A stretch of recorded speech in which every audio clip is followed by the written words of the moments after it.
Students, welcome to class 10th।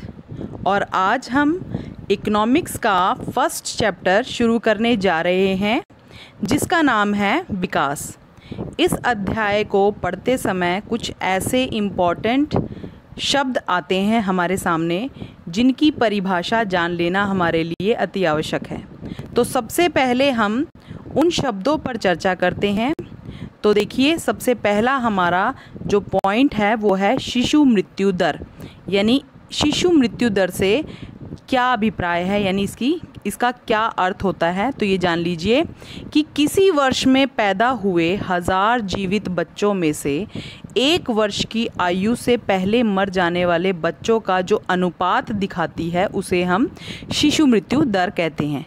समझिए कि जैसे 1000 बच्चों ने साल में, किसी एक वर्ष में 1000 बच्चों ने जन्म लिया और एक पूरा साल यानी कि दूसरा साल पूरा होते होते उनमें से जो बच्चे मृत्यु को प्राप्त कर लेते हैं वो, यानी कि 1000 और मरने वाले अनुपात में मरने वाले जो बच्चे हैं वो जो अनुपात दर्शाते हैं उसे शिशु मृत्यु दर कहते हैं। यानी कि मान लीजिए अगर 1000 बच्चे पैदा हुए हैं और उसमें से 50 बच्चे मर गए हैं, तो यानी कि 1000 अनुपात में 50, ये हमें शिशु मृत्यु दर दिखाती है। इसके बाद हमारा नेक्स्ट पॉइंट है साक्षरता दर। ये देखिए, 7 वर्ष या उससे अधिक आयु के लोगों में साक्षर जनसंख्या का अनुपात, यानी कि 7 वर्ष या उससे अधिक आयु वाले जो लोग होते हैं उनमें जो है साक्षर व्यक्तियों की जो संख्या को दर्शाने वाली जो अनुपात होता है उसे साक्षरता दर कहा जाता है।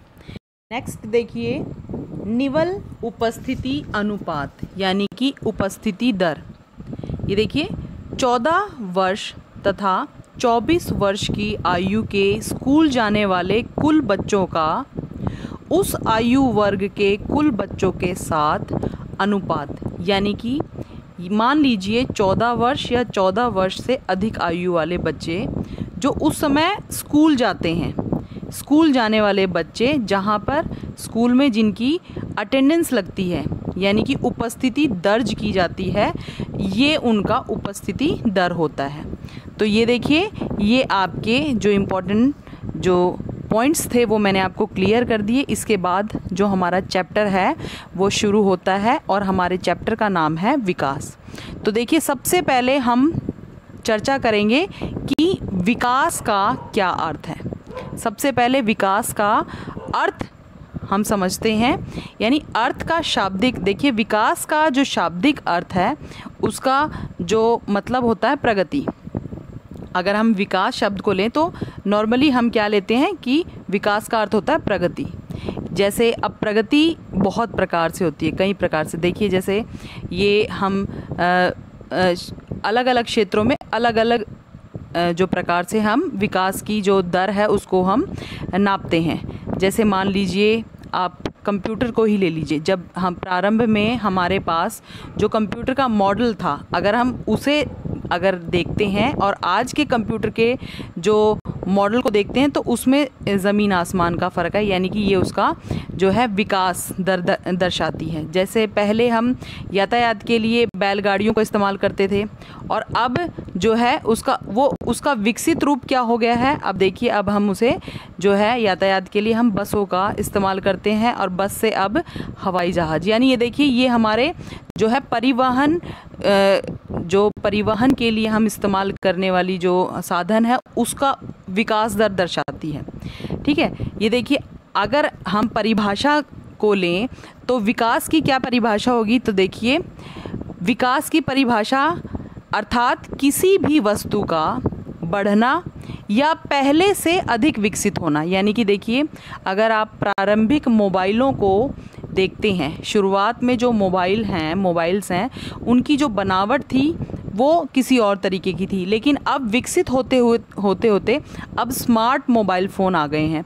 तो देखिए, मतलब ये उनका क्या हुआ, उस वस्तु की बनावट में, यानी उसकी बनावट में का विकसित होना। तो ये देखिए, यानी किसी भी वस्तु का बढ़ना या पहले से विकसित होना, यानी पहले कुछ और था और उसको एक नया रूप दे दिया गया है, और मजबूत होना, यानी कि पहले अगर कुछ कमियां रह गई हैं तो उसको और अधिक मजबूत कर देना, ये विकास कहलाता है। तो ये अगर हम विकास दर को देखें या विकास को लें तो कई मायनों में मतलब इसके अलग अलग अर्थ निकाले जा सकते हैं। तो ये देखिए, विकास के विषय में और अधिक जानने के लिए हम कुछ उदाहरणों के माध्यम से जो है हम समझते हैं। आगे देखिए कि जो विकास है, एक साधारण व्यक्ति, समाज का रहने वाला जो व्यक्ति है, वो विकास से क्या समझता है, यानी कि उसके मन की जो भावनाएं हैं, यानी वो किस प्रकार की तरक्की को विकास समझता है। तो इस पॉइंट को समझने के लिए ये देखिए, विभिन्न व्यक्तियों का लक्ष्य क्या होता है, यानी समाज में रहने वाले विभिन्न वर्ग के जो लोग रहते हैं, जैसे कुछ लोग गरीब हैं, कुछ अमीर हैं, उनके आधार पर जो विकास है वो क्या मायने रखता है। तो सबसे पहले हम चर्चा करेंगे कि भूमिहीन जो मजदूर ग्रामीण किसान है, उसकी विकास को लेकर के क्या सोच है। तो देखिए, उसके आधार पर जो उसका विकास है वो क्या है, अगर उसे जो है काम करने के अधिक से अधिक दिन मिले और उसको बेहतर मजदूरी मिले, ये उसके लिए उसके जीवन का जो है विकास है। यानी कि वो अपना विकास तभी मानता है जब उसे एक भूमिहीन किसान, जिसके पास भूमि नहीं होती है, यानी खेती बाड़ी करने के लिए उसके पास ज़मीन नहीं होती है, वो वर्ष भर बेरोज़गार रहता है, तो उसके लिए उसके जीवन का विकास तभी संभव है जब उसे अधिक से अधिक दिनों में काम मिले और उस काम के बदले में उसे बेहतर मजदूरी मिले। यानी उसके नज़रिए से देखा जाए तो ये उसके लिए विकास है।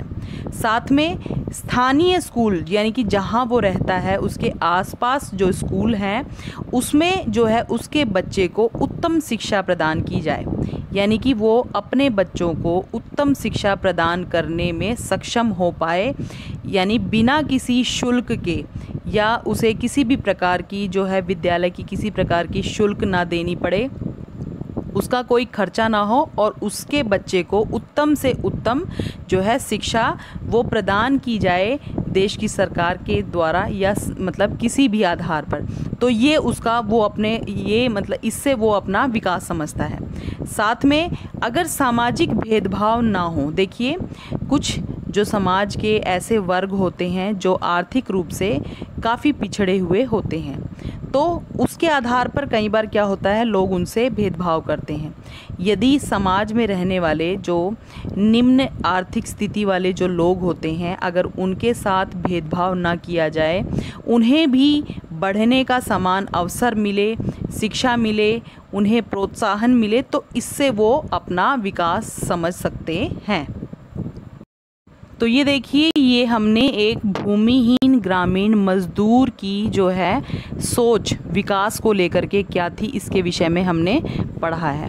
इसके विपरीत अगर हम देखें, ये तो एक भूमिहीन किसान था, अगर हम इसके विपरीत देखें कि एक समृद्ध किसान, यानी कि एक जो धनवान है किसान जिसके पास काफ़ी भूमि है, यानी वो अपना विकास किस प्रकार सोचता है, यानी उसके नज़रिए से विकास क्या होता है, यानी उसका विकास किस प्रकार हो सकता है। तो हम देखते हैं। तो सबसे पहला पॉइंट देखिए, उपज के लिए ज़्यादा से ज़्यादा समर्थन मूल्य, यानी कि देखिए जो एक किसान है जो पहले से ही काफ़ी समृद्ध है, जो पहले से ही काफ़ी धनवान है, वो क्या चाहता है, उसकी नज़रों में उसका विकास कैसे संभव हो सकता है कि जो उसकी उपज है, यानी कि जो उसने वर्ष भर परिश्रम करके खेत में पैदावार जो फसल को उगाया है, उस फसल के अधिक से अधिक समर्थन मूल्य, यानी उसके अधिक से अधिक जो है उसे बदले में धन मिले, यानी कि उसकी फसल काफ़ी महंगी दामों में बिके, यानी उसको अधिक से अधिक लाभ मिले, ये उसके लिए जो है विकास है। यानी उसका विकास तभी संभव है, उसे लगता है कि जब जो उसकी उपज का अधिक से अधिक मूल्य उसे मिले। देखिए अगला है कि उसे वो क्या चाहता है, अपनी जो खेत में जो वो मेहनत करता है, जो खेत में फसल उगाता है, या उसे मेहनत मजदूरी करने के लिए यदि कोई मज़दूर भी मिलता है, तो वो क्या सोचता है कि यदि उसे मेहनती जो मज़दूर हैं खूब अधिक काम करने वाले और उसे सस्ती मजदूरी, यानी वो चाहता है कि मुझे ऐसे मज़दूर मिले जो बहुत ज़्यादा काम करें और मुझसे जो है बहुत कम मेहनताना लें, यानी वो अधिक से अधिक उसमें पैसा बचा सके और बदले में वो ज़्यादा से ज़्यादा उपज पैदा कर सके, जिससे क्या होगा कि उसे मज़दूरों को कम वेतन देना पड़ेगा, यानी कम पैसा खर्च करना पड़ेगा मज़दूरी के ऊपर। इससे उसका धन बचेगा और साथ में जो उसकी उपज आई है, जो वर्ष भर जो उसने मेहनत करके जो उपज पैदा की है, उससे अधिक से अधिक उसे लाभ मिलेगा। तो इससे क्या होगा, उसकी जो पारिवारिक आय है, यानी उसकी परिवार की जो वार्षिक आय है वो बढ़ेगी। तो ये जो समृद्ध किसान है उसकी नज़रों में जो विकास है वो इस तरह के विकास को अपना विकास समझता है। तो ये देखिए, हमने जो विकास का वास्तविक अर्थ जो भिन्न भिन्न वर्ग के लोग जो अपने लिए जो सोचते हैं, ये हमने इसका एक जो है बहुत ही अच्छा उदाहरण हमने अभी पढ़ा है। इसी बात को हम और अच्छी तरह से समझने के लिए हम एक दूसरा उदाहरण पढ़ सकते हैं कि विकास को लेकर के, यानी कि जीवन में प्रगति को लेकर के जो समाज का प्रत्येक वर्ग है उसके सभी के अलग अलग विचार हैं। तो उदाहरण के लिए देखिए कि यदि कोई भी एक उद्योगपति है, यानी कि फैक्ट्री जिसने डाल रखी है, यानी जिसका उद्योग है, जिसकी फैक्ट्री है, मिल लगा रखी है जिसने, तो वो व्यक्ति क्या चाहता है, अधिक से अधिक बिजली चाहता है अपने उद्योगों को चलाने के लिए। तो उसको अधिक से अधिक बिजली कहाँ से मिलेगी, जब हमारे देश में ज़्यादा से ज़्यादा बांध होंगे। तो एक उद्योगपति खुश है कि हमारे देश में ज़्यादा से ज़्यादा बांध बने, जिससे ज़्यादा से ज़्यादा बिजली उत्पादन होगी और उसके उद्योगों को अधिक से अधिक बिजली मिलेगी। लेकिन देखिए, समाज का ये तो एक वर्ग है, उसी के विपरीत जो दूसरा वर्ग है वो क्या चाहता है कि अधिक से अधिक बांध ना बने। क्यों ना बने? क्योंकि अधिक से अधिक बांधों के कारण जो ज़मीन है कई बार जलमग्न हो जाती है। मतलब बांधों में अधिक पानी इकट्ठा होने के कारण जब वर्षा हो जाती है, वर्षा के कारण भी जो है पानी अधिक इकट्ठा हो जाता है, तो अचानक पानी छूटने से जो आसपास के जो क्षेत्र हैं उसमें पानी भर जाता है, जिसके कारण क्या होता है कि जो किसान है जिसकी फसल को बहुत ज़्यादा नुकसान होता है, तो वो नहीं चाहता कि ज़्यादातर आसपास जो है ज़्यादा से ज़्यादा बांध बने। देखिए, अगर ज़्यादा से ज़्यादा बांध बनेंगे तो ज़्यादा से ज़्यादा फसलों को नुकसान होगा, और नुकसान होने से जो बांधों के आसपास रहने वाले जो लोग हैं उनका जीवन जो है अस्त व्यस्त हो जाता है, वे बेकार हो जाते हैं। जैसे कि आदिवासी लोग जंगलों में जिन जगहों पर बहुत जो है बड़ी बड़ी नदियां बहती हैं, जहां पर बांध वगैरह बनाए जाते हैं, तो वहां बांधों के जो है ज़्यादा से ज़्यादा पानी छोड़ने के कारण जो है वहां की आसपास की जो भूमि है वो जलमग्न हो जाती है, यानी कि जल से भर जाती है, और वहाँ की जो वनस्पति है वो नष्ट हो जाती है, जिसके कारण जो आदिवासी लोग हैं उनका जीवन जो है अस्त व्यस्त हो जाता है।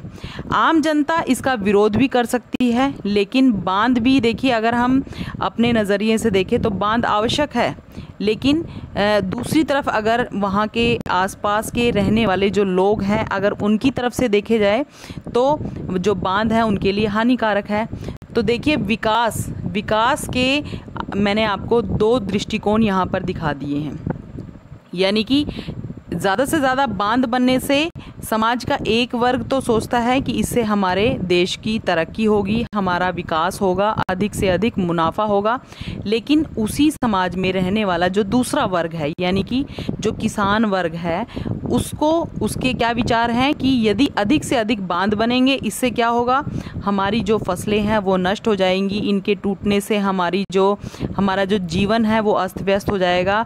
उन्हें इन बड़े बड़े बांधों की बजाय जो छोटे छोटे हैं चेक बांध या तालाब वगैरह ये पसंद होते हैं, जिनसे उनकी जो खेतों की सिंचाई आसानी से हो जाती है। तो मैंने आपको विकास की जो भिन्न भिन्न वर्गों के क्या क्या विचार हैं इनके बारे में मैंने आपको बताया है, और इसके बारे में जो नेक्स्ट टॉपिक है वो हम अपनी नेक्स्ट वीडियो में पढ़ेंगे।